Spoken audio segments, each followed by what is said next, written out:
Hello বন্ধুরা, প্রিয়া ইপসা কিচেনে তোমাদের সবাইকে স্বাগত।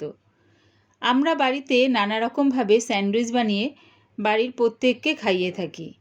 একবার আমার মতন করে আলুর পুর ভরা স্যান্ডউইচ বানিয়ে বাড়ির সকলকে খাইয়ে দেখো, আশা করছি সকলের খুব ভালো লাগবে। রেসিপিটা ভালো লাগলে প্লিজ আমার চ্যানেলটিকে লাইক, কমেন্ট ও সাবস্ক্রাইব করে দিও। বাটিতে আমি গরম জল বসিয়ে দিয়েছি, জলটা ফুটে গেছে। এবারে আলুগুলো এর মধ্যে দিয়ে দিলাম। আলুগুলো খোসা ছাড়িয়ে অর্ধেক করে আলুগুলো সেদ্ধ হতে বসিয়ে দিয়েছি। দেখো আলুগুলো সেদ্ধ হয়ে গেছে, এবার এগুলো আমি নামিয়ে নেব। আলুগুলো নামিয়ে আমি ম্যাশ করে নেব। তোমরা চাইলে হাত দিয়েও আলুগুলো ম্যাশ করে নিতে পারো। আমি চামচ দিয়ে ভালো করে ম্যাশ করে নিলাম।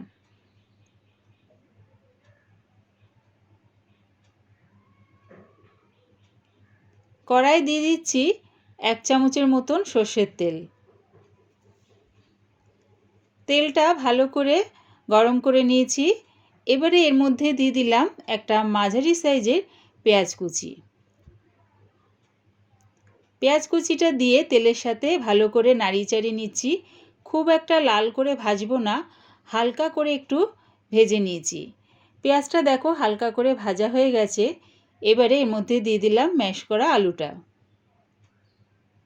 আর দিয়ে দিচ্ছি 3টে কাঁচা লঙ্কা কুচি। ঝালটা সম্পূর্ণ তোমাদের স্বাদ অনুযায়ী ব্যবহার করো।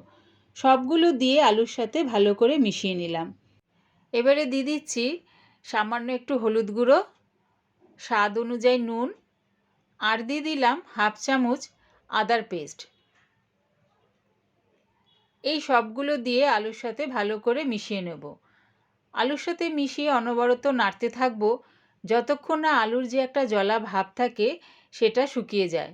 দেখো নাড়তে নাড়তে আলুর মধ্যে যে একটা জলা ভাব থাকে সেটা শুকিয়ে গেছে। রেডি হয়ে গেছে আমার আলুর পুরটা। এটা নামিয়ে আমি একটু ঠান্ডা করে নেব।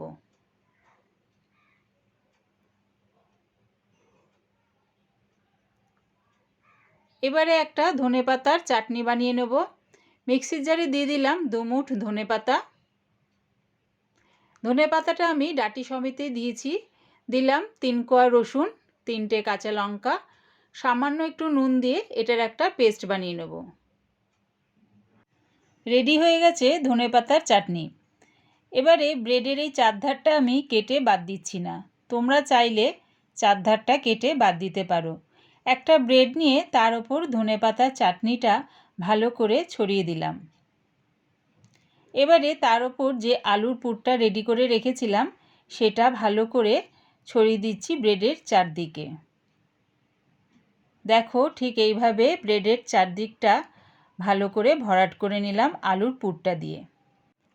এবারে তার ওপর একটা ব্রেড চাপা দিয়ে দিলাম। আবারও একইভাবে একটা ব্রেড নিয়ে নিলাম, তার ওপর ভালো করে ধনেপাতার চাটনিটা চারিদিকে ছড়িয়ে দিলাম। আলুর পুরটাকেও ঠিক চারদিকটা ভরাট করে দিলাম ব্রেডটার ওপরে। আর একটা ব্রেড নিয়ে তার ওপরে চাপা দিয়ে দিলাম। এইভাবে আমি সব স্যান্ডউইচগুলো রেডি করে নেব। দেখো রেডি হয়ে গেছে। এবারে ব্রেডের একদিকটা আমি বাটার ভালো করে লাগিয়ে নিচ্ছি। দেখো ভালো করে লাগিয়ে নিয়েছি। এবারে তাওয়ার মধ্যে একটু বাটার দিয়ে যে দিকটা ব্রেডের বাটার লাগানো হয়নি সেই দিকটা বসিয়ে দিলাম তার ওপরে। একদিকটা ভাজা হয়ে গেছে, ওপর দিকটা ভাজার জন্য উল্টিয়ে দিচ্ছি। দেখো দুদিকটা ভাজা হয়ে গেছে। এবার আমি এটা নামিয়ে নিলাম। আবারও ওই একইভাবে ব্রেডের ওপর বাটার লাগিয়ে নিলাম। তাওয়ার মধ্যে একটু বাটার দিয়ে ব্রেডের যে দিকটা বাটার লাগানো হয়নি সেদিকটা বসিয়ে দিলাম। আরেক দিকটা ভাজার জন্য উল্টিয়ে দিলাম। দুদিকটা ভাজা হয়ে গেছে, এবার এটা নামিয়ে নিলাম। এবারে ছুরির সাহায্যে দেখো এইরকমভাবে কোনাকুনি করে স্যান্ডউইচটা কেটে নিলাম। এরমভাবে যদি কেটে নেওয়া যায় তাহলে দেখতেও খুব ভালো লাগবে আর খেতেও সুবিধা হবে। রেডি হয়ে গেছে আমার আলুর পুর ভরা স্যান্ডউইচ।